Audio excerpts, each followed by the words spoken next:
Hello everyone, আজ আমি ডকুমেন্টসগুলো গোছাচ্ছি আয়ুষ্মান ভারতের ফর্ম ফিল আপ করতে যাওয়ার জন্য।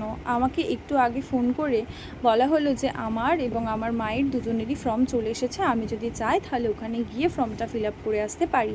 তো সে মতো আমাকে কাগজ এবং ডকুমেন্টস কী কী নিতে হবে সব ওনারাই বলে দিয়েছিলেন। সেসব নিয়ে আমি যখন জেরক্স করে ওখানে পৌঁছোই এবং ফর্মটা ফিল আপ করতে শুরু করি, সেখানে একটা এপিক নম্বরের জায়গা ছিল, যেখানে এপিক নম্বরের সাথে সাথে সিরিয়াল নম্বর, পার্ট নম্বর, আরও ক্রমিক নম্বরও দিতে হয়েছিল, যেটা আমরা যখন ভোট দিই সেই সময়কার কাগজের সাথে মিলিয়ে লিখতে হবে। এবার সমস্যা কি? সমস্যা হলো এটাই যে আমি সেই কাগজটা মিসপ্লেস করে ফেলেছিলাম।